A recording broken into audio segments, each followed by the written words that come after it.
Hey, Hound Dogs, I'm David Hankins. I'm Paul Hankins. I'm Trevor Hankins. And you're on the air with Power Squared. Tonight we're going to do a preview of The Blade of Miracles number 9, Mordred Part 2.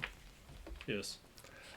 So, Trevor, you're the artist and creator. Why don't you tell us a little bit about what happens in this issue? Description is the final battle begins. That's basically what happens. Was that description inspired by the final volume of Death Note? Yes. And what is that? Is that the description for that? The Black Beach collection is basically A blurb. the blurb. And the entire blurb for volume 12 is the battle ends here. I see. So, do you want to tell us who's involved in the battle? Yeah, now that 8 issues have passed, I can say this now. Arthur, at the end of the last issue, he was put out of commission. So, Lancelot is fighting Mordred right now. All right. Yeah, seems kind of... when I had to pick Peak of the Weeks to go for this issue, I chose one where everybody was reacting to what had happened in the previous issue. Right. When it was Lancelot and Vivian, and I had a separate one for Mordred. Right. But I thought that was pretty good reaction shots myself. Right. So, the battles in the comic, I might have said before, were inspired by the fights in JoJo's Bizarre Adventure. Okay. The first one, the fake Black Knight, I felt like I could have done that better. But with this fight, I felt like I accomplished that better. Okay. Including mainly the pacing of the fight and when new information is revealed. Okay. So this is mostly an action issue? Yes. Okay. The fight spans 3 issues. Right. So this is the beginning of the battle, Yes. and then we have 2 more issues to go. Yes. Mordred Part 3. Yeah. For those watching, I feel like a news person doing this with them. Was it Python anything where the guy was doing it just backwards? Yeah.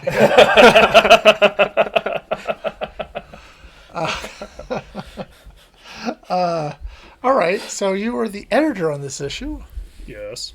and tell us about editing.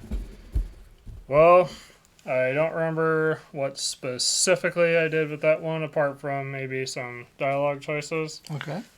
But in general, when I was going through the book, when he was doing a revision phase, I went through it and tried to make some of the dialogue sound more natural while keeping the intent behind it. Mm-hmm.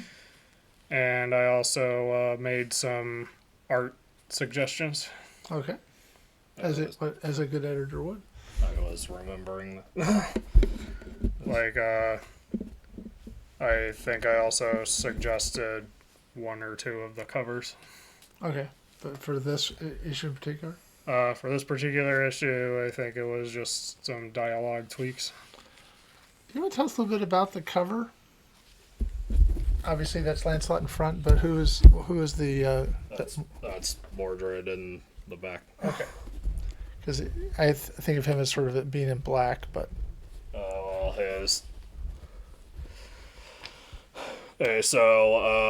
Arthur's primary color is red. Vivian and Lancelot's primary colors are different shades of blue. That's how I imagine it. Arthur's red, Lancelot and Vivian are blue. Yes. Right. Okay. I imagine Guinevere is also primarily a red color. Okay. This case, I made the background green because that's Mordred's primary color. Okay. I was just based on it's a black and white interior, so I wasn't sure where the green came from. I guess since it's in black and white, I should explain. He is a black rabbit, specifically a black otter rex. Okay. And his outfit is primarily green. Okay. Or that's what it's supposed to be. All right. No, I was just looking at the interiors, going, "Oh, where'd the green come from?" But Right. you explained it. Okay. I only do it in black and white because that's faster for me. No, I can imagine the coloring would take a lot. Yes. But there's color in the last issue. All right. Anything else you want to say about it?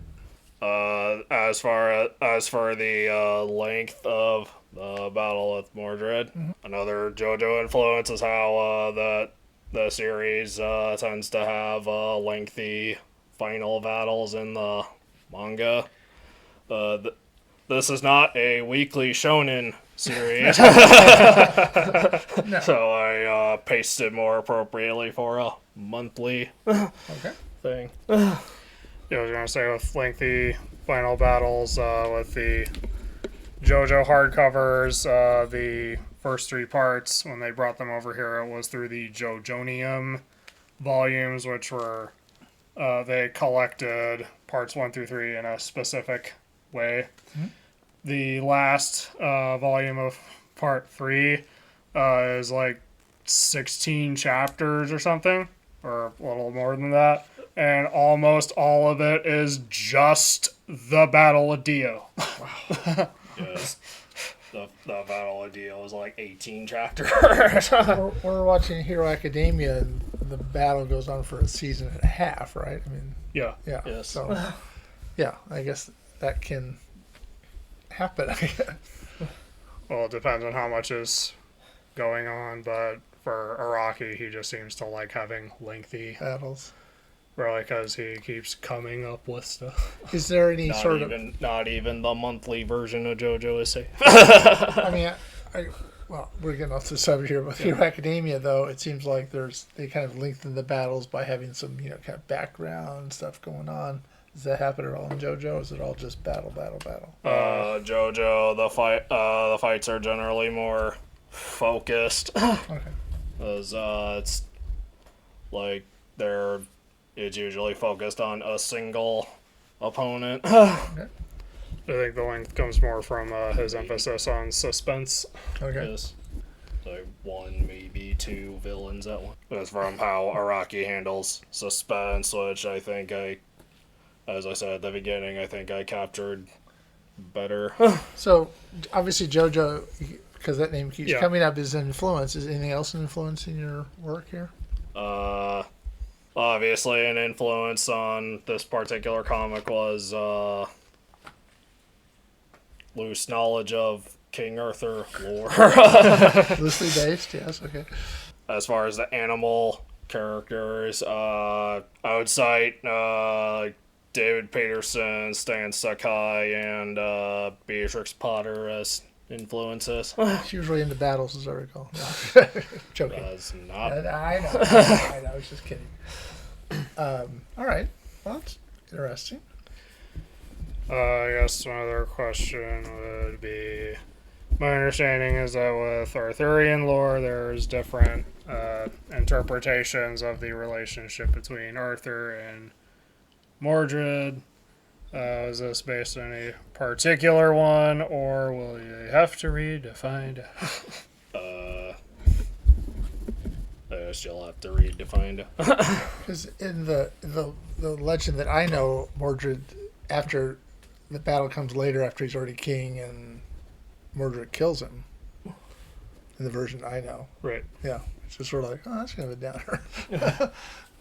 Again, my understanding is there are More than multiple one. interpretations. Yes, because, it is a legend. It didn't actually exist. It's a really cool concept, but it's all made up. Right. Yeah, so this is, okay. So, it's coming out on November 26th. Yes. It'll be available in print and digital through the campus store at powersquarecomicbook.com. if you haven't read the previous issues, do so for reading this. Ideally. And eventually you're going to put it all out as one trade. Yeah, I want to collect them in trade form. Well, when those come out, we'll have a little talk about it. All right. So if you are watching this on YouTube later and you like this, leave a like and subscribe if you want to see more. If you watch this far, type Mordred. If you're looking for a silent fidget toy, use our affiliate code Marty Neely to save 10% off your purchase at getono.com. All right. So until next time, I'm David Hankins. I'm Paul Hankins. I'm Trevor Hankins. And you've been on the air with Power Squared.